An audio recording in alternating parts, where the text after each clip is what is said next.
Pahalgam terror దాడుల తర్వాత India పాకిస్తాన్ల మధ్య తీవ్ర ఉద్రిక్త పరిస్థితులు నెలకొన్నాయి. ఇండియా యుద్ధానికి పూర్తిగా సన్నద్ధం అవుతుంది. మరి పాక్ మాత్రం యుద్ధానికి మేనవేషాలు లెక్కబెడుతోంది. అమెరికాను బతిమలాడి యుద్ధాన్ని ఆపించాల్సిందని కోరుతోంది. దానికి తగ్గట్లు అమెరికా కూడా ఇండియాను కాస్త సంయమనం పాటించాలని కోరింది. ఇవన్నీ పక్కన పెడితే పహల్గామ్ దాడుల తర్వాత గత నెల 26 నుంచి పాక్ ఆర్మీ చీఫ్ ఆసిఫ్ మునీర్ గాయబ్ అయ్యాడు. ఎక్కడున్నాడో ఎవరికీ తెలియదు. దానిపై పెద్ద ఎత్తున విమర్శలు వచ్చాయి. అయితే ఎట్టకేలకు మునీర్ అకస్మాత్తుగా గురువారం నాడు ప్రత్యక్షమయ్యాడు. ఇండియా పాక్పై దాడి చేస్తే చూస్తూ ఊరుకోబోమని తగిన విధంగా బుద్ధి చెప్తామని హెచ్చరించాడు. ప్రత్యేక కథనంలో పాక్ ఆర్మీ చీఫ్ ఇంకా ఏమన్నారో తెలుసుకుందాం.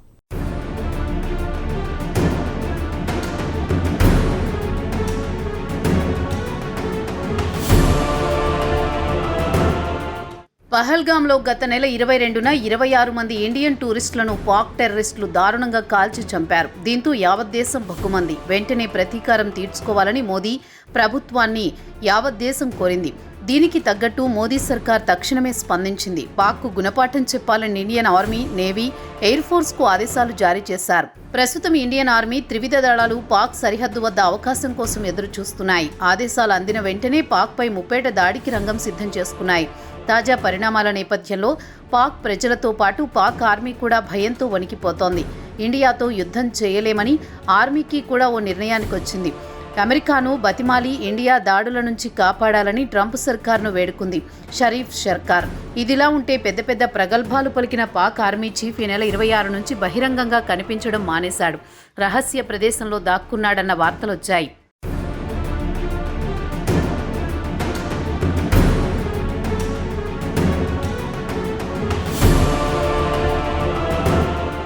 ఇటు ఇండియా మీడియాతో పాటు గ్లోబల్ మీడియాలో కూడా మునీర్ ఎక్కడా అంటూ ప్రశ్నించడం మొదలుపెట్టారు. ఎటకేలకు చివరకు మునీర్ అకస్మాత్తుగా రహస్య ప్రదేశం నుంచి గురువారం ప్రత్యక్షమై వెంటనే తన సైనికులను యుద్ధానికి సిద్ధం కావాల్సిందిగా ఆదేశించారు.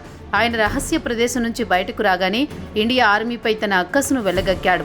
పాక్పై దాడికి సాహసం చేస్తే ఫలితాలు తీవ్రంగా ఉంటాయని గట్టిగా బుద్ధి చెబుతామని మునీర్ ఇస్లామాబాద్లో ఇండియన్ ఆర్మీని హెచ్చరించారు. పాక్పై దాడికి సాహసం చేయరాదని, ఒకవేళ దాడి చేస్తే ఇక రెండో ఆలోచన లేకుండా వెంటనే గట్టిగా బుద్ధి చెబుతామని హెచ్చరించారు. కాగా పాకిస్తాన్ ప్రాంతీయంగా శాంతిని కోరుకుంటోంది. జాతీయ ప్రయోజనాలకు అత్యధిక ప్రాధాన్యమిస్తుందని మునీర్ పాకిస్తాన్లో తిలా ఫీల్డ్ ఫైరింగ్ రేంజెస్ను సందర్శించిన సందర్భంగా అసోసియేటెడ్ ప్రెస్ పాకిస్తాన్తో మాట్లాడుతూ అన్నాడు.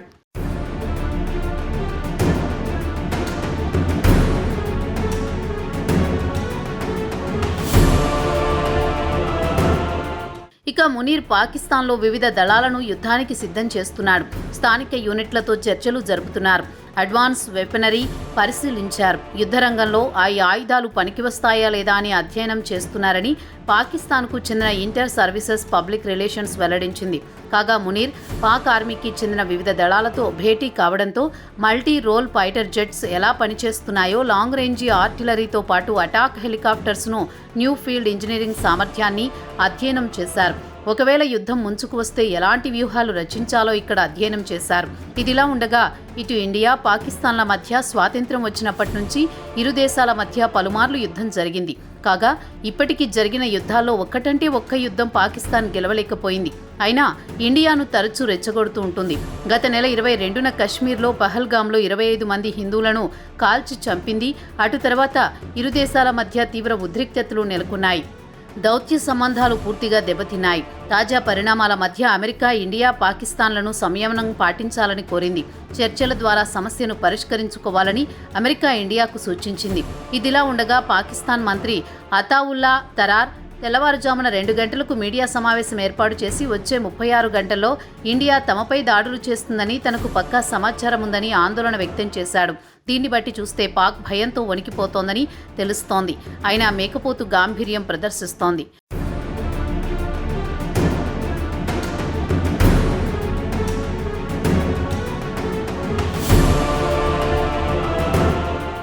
కాగా పహల్గామ్లో దాడులకు ప్లాన్ వేసింది కూడా ఆసిమ్ మునీరే. గత నెల 16వ తేదీన ఆయన ఇస్లామాబాద్లో ఓవర్సీస్ పాకిస్తానీయులతో సమావేశమై హిందువులకు ముస్లింలకు అస్సలు పడదు, వారి మతం వేరు మన మతం వేరు, వారి ఆచారాలు వేరు మన ఆచారాలు వేరు అంటూ రెచ్చగొట్టాడు.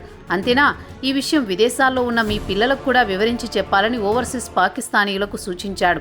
విదేశాల్లో ఉన్న పాకిస్తానీయుల్లో కూడా మతద్వేషం సృష్టించడానికి ప్రయత్నించాడు మునీర్.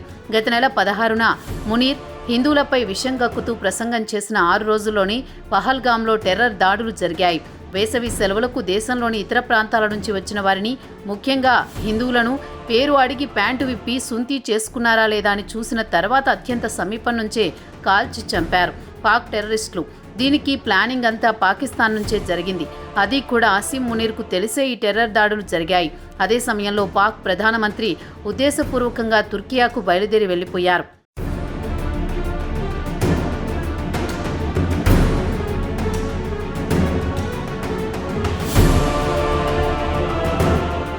ఇక పాకిస్తాన్లో ప్రస్తుతం అత్యంత బలహీనమైన ప్రభుత్వం ఏదంటే షహబాజ్ షరీఫ్ ప్రభుత్వం అని చెప్పుకోవాల్సిందే.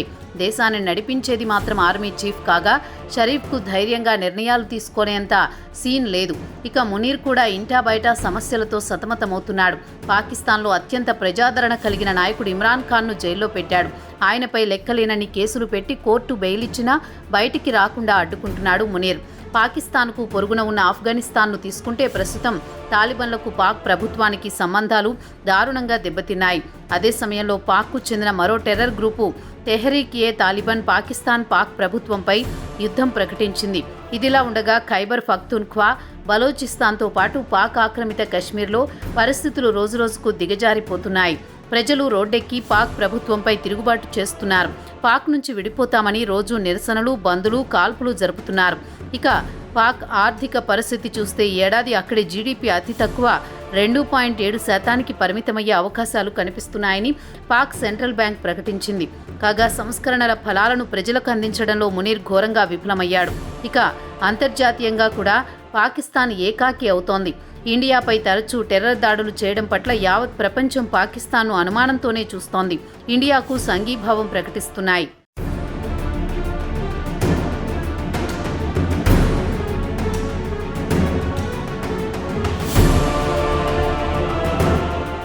మునీర్ ఇండియాలో మత కలహాలు రెచ్చగొట్టడానికి కూడా ప్రయత్నించాడని రాజకీయ విశ్లేషకులు భావిస్తున్నారు.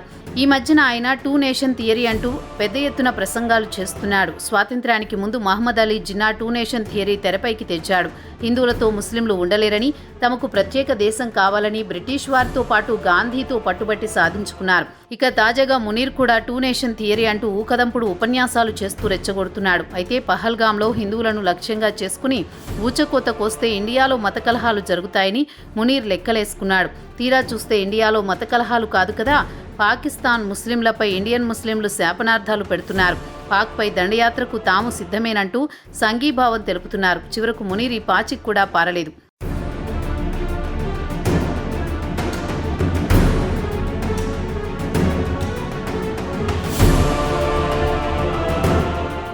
ఇండియాకు చెందిన ముస్లింలే కాకుండా మిడిల్ ఈస్ట్కు చెందిన ముస్లిం దేశాలు యుఏఈ, సౌదీ అరేబియా కూడా పాకిస్తాన్ను నమ్మడం లేదు.